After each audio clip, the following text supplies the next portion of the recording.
Well, hello good people, I'm Dmitry and welcome to my review of the Cooler Master H100 ITX enclosure. We first saw this behind closed doors at CES. They pulled us aside and they were like, what do you think? My first impressions was I appreciate their commitment to the design language of the H series. Obviously it's like a miniature version of the H500 mesh because of the mesh front panel, because of the whole exterior design language, but the interior cube form factor is a bit confusing because it has pretty strong limitations in terms of cooling and GPU compatibility.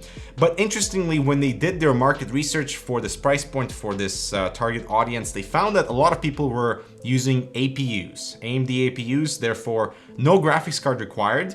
And I guess cooling is not really that big of an issue as long as you have a stock cooler.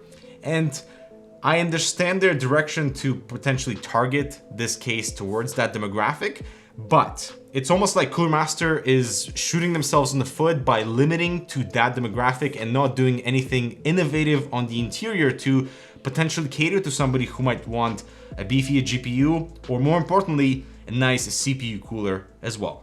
With long battery life, an NVIDIA MX 150 GPU and Intel Core i7 processor in a compact design, the Razer Blade Stealth 13 is a great companion for users on the go. If you want more gaming power, hook it up to the Core X eGPU with support for both AMD and NVIDIA GPUs. The Razer Blade Stealth plus the Core X, the ultimate power couple.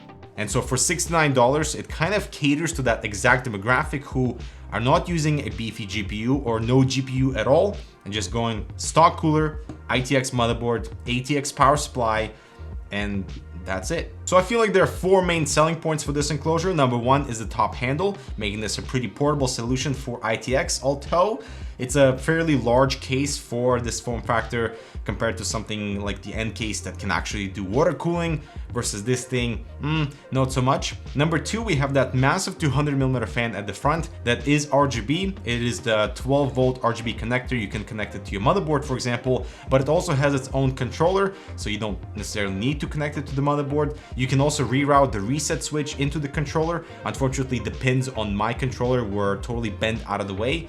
So quality control, Cooler Master, not good. The third point is ATX PSU support, which is not common for ITX cases.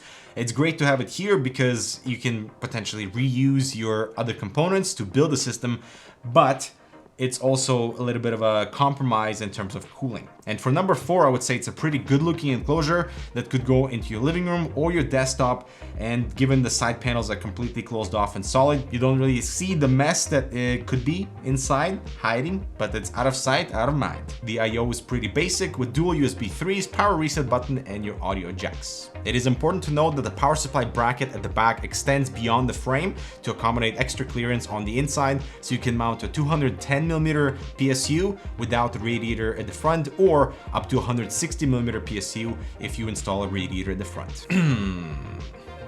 Yeah. And moving inside, beyond the drive bracket that can house two SSDs, we have a very simple interior. You cannot even remove the other side panel to access whatever's behind the motherboard, so everything is done on the interior. You'll have to do some creative work with cable management. Otherwise, cables will be all over the place. Unfortunately, none of the motherboard standoffs are captive, so you have to hold your motherboard in place and then screw everything in. And given the power supply is basically installed above the CPU area, CPU tower clearance is limited to 83mm. So basically all stock coolers are fine, or going with a low profile design is necessary.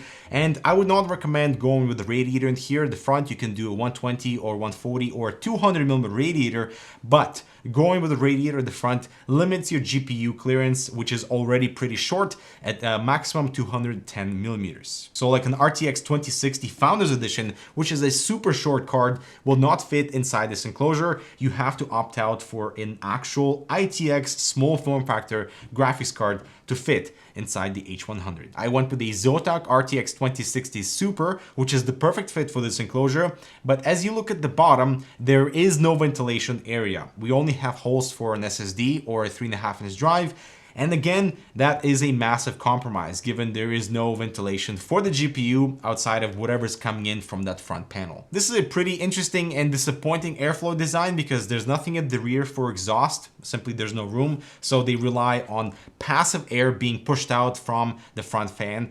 But the top has a ventilation mesh and you could easily mount a 120mm fan up there, even with a handle installed onto the frame, and they didn't. So it'd be great to have additional ventilation, but it's not present. And so the temperatures really do suffer in the default configuration.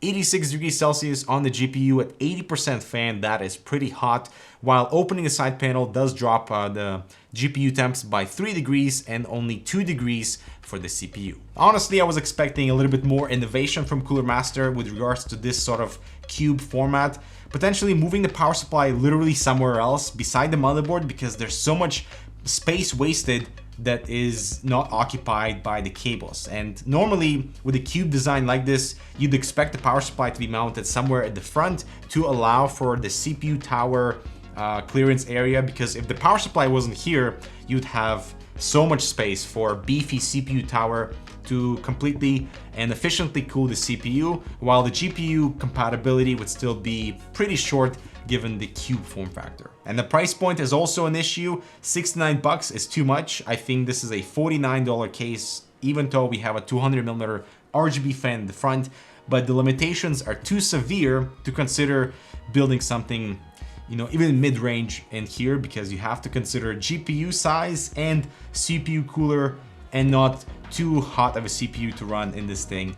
And all that kind of combines together to give you limitations that would outweigh the budget price point. But you know what, guys, I'm excited for? The new Lian Li TU150 just showed up, and that is where innovation happens. Stay tuned for that video. Make sure to subscribe, check out this other relevant content. I'll talk to you in the next video.